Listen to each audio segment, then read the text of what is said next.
Halo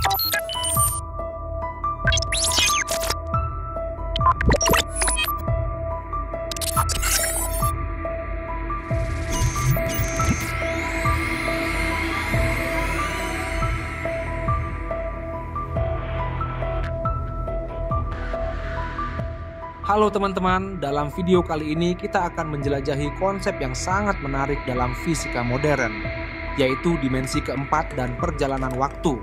Kita akan membahas apakah dimensi keempat benar-benar merupakan dimensi waktu, dan bagaimana teori ini mendukung kemungkinan adanya perjalanan waktu.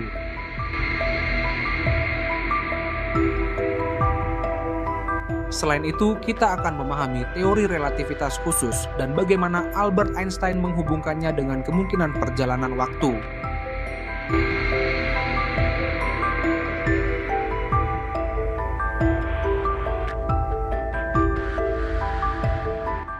Dengan semakin berkembangnya pemahaman kita tentang alam semesta, pertanyaan mengenai waktu dan kemungkinan untuk menembus batasannya semakin menjadi perhatian utama para ilmuwan.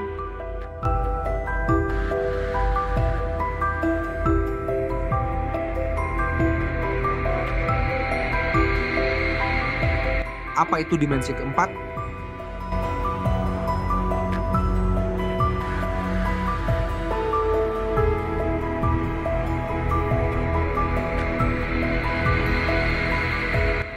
Dimensi keempat dalam konteks fisika seringkali dikaitkan dengan waktu.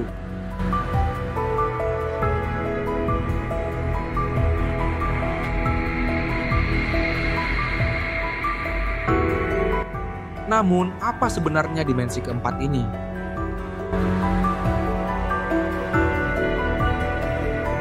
Dalam dimensi ruang waktu yang diperkenalkan oleh teori relativitas, waktu dianggap sebagai dimensi keempat setelah tiga dimensi ruang, yaitu panjang, lebar, dan tinggi.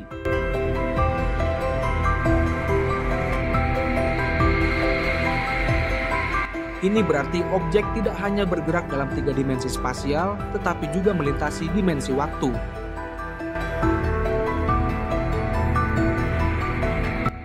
Dalam kehidupan sehari-hari, kita mungkin tidak menyadari bahwa kita terus-menerus bergerak melalui dimensi waktu. Dari masa lalu menuju masa depan, dengan kecepatan yang tampaknya tetap.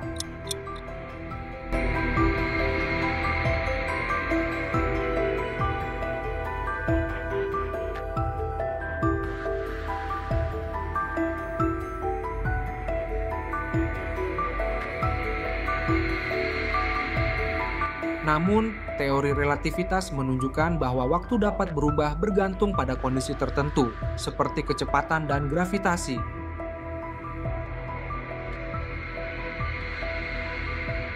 Teori relativitas khusus dan dimensi waktu.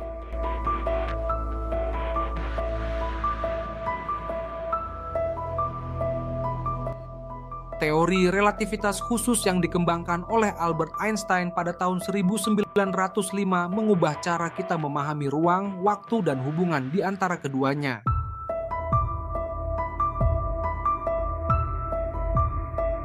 Menurut teori ini, waktu tidaklah absolut dan bersama-sama dengan ruang membentuk apa yang kita sebut sebagai ruang waktu.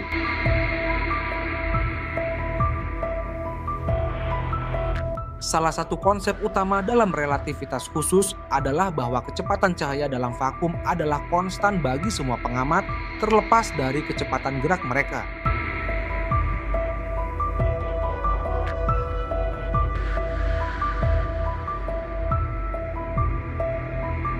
Hal ini mengarah pada efek dilatasi waktu, di mana pengamat yang bergerak dengan kecepatan mendekati cahaya akan mengalami waktu yang berjalan lebih lambat dibandingkan pengamat yang diam.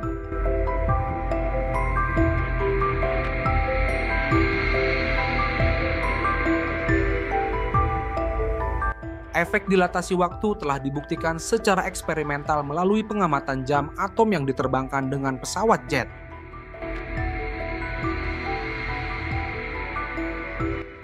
Jam tersebut menunjukkan bahwa waktu memang berjalan lebih lambat dibandingkan dengan jam yang tetap di bumi.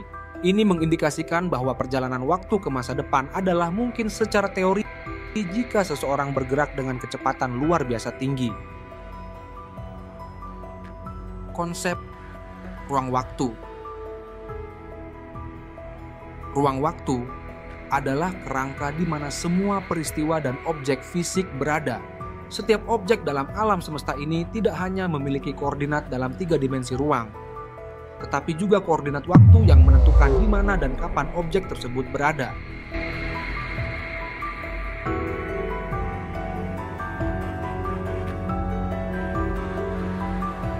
Dengan memahami ruang waktu sebagai satu kesatuan, kita dapat memahami bagaimana gravitasi juga mempengaruhi perjalanan waktu. Teori relativitas umum Einstein menunjukkan bahwa gravitasi yang lebih kuat dapat menyebabkan waktu berjalan lebih lambat.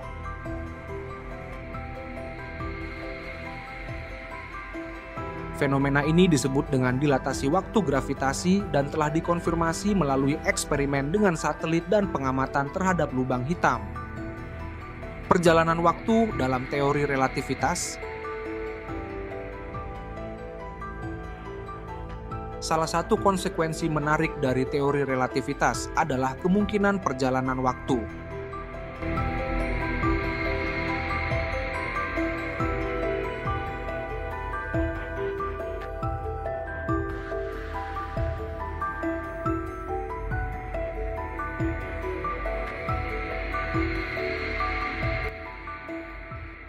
Einstein menunjukkan bahwa waktu dapat mengalami deformasi tergantung pada kecepatan dan gravitasi.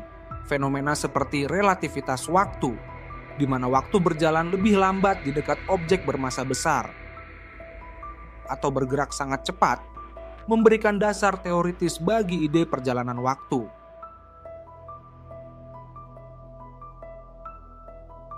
Dalam beberapa hipotesis, perjalanan waktu ke masa depan tampaknya lebih mungkin dibandingkan perjalanan ke masa lalu.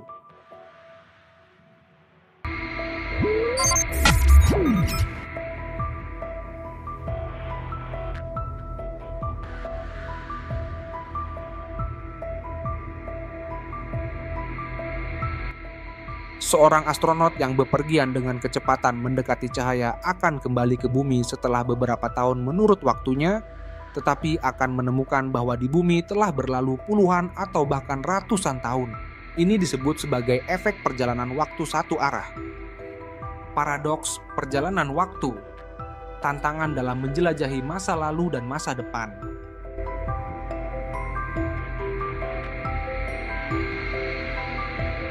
Namun, ide perjalanan waktu juga melibatkan sejumlah paradoks, seperti paradoks kakek.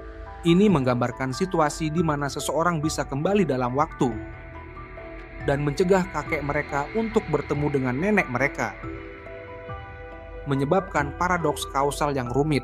Selain paradoks kakek, ada juga paradoks konsistensi, di mana perjalanan waktu mungkin menciptakan situasi di mana peristiwa masa lalu harus tetap terjadi sebagaimana adanya agar masa depan yang dikenal tetap konsisten.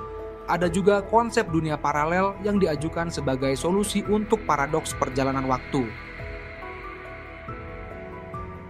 Dalam skenario ini, setiap kali seseorang melakukan perjalanan waktu ke masa lalu dan mengubah sesuatu, mereka tidak benar-benar mengubah realitas yang mereka tinggalkan, tetapi justru menciptakan cabang realitas baru.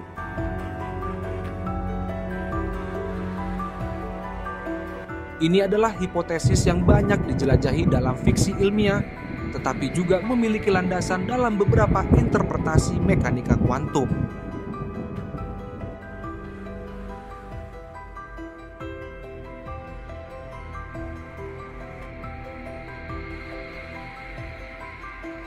Kesimpulan, kita telah melihat bagaimana konsep dimensi keempat terkait erat dengan waktu dalam teori relativitas. Meskipun teori ini menyediakan kerangka bagi kemungkinan perjalanan waktu, pertanyaan tentang keberadaan sebenarnya dari perjalanan waktu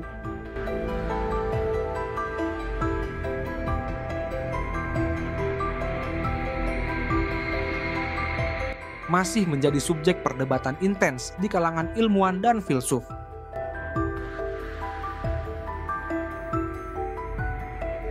Sementara perjalanan ke masa depan tampaknya didukung oleh teori relativitas.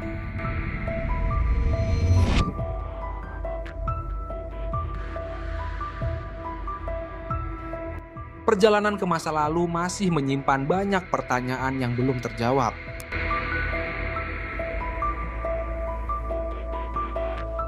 Mari kita terus menjelajahi misteri di balik ruang dan waktu, dan tetap terbuka terhadap kemungkinan-kemungkinan yang belum terungkap dalam alam semesta ini. Seiring berkembangnya teknologi dan pemahaman kita tentang hukum fisika,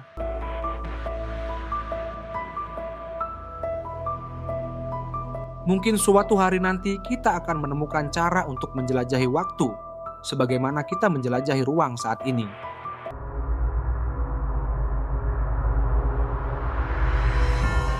Terima kasih telah menonton.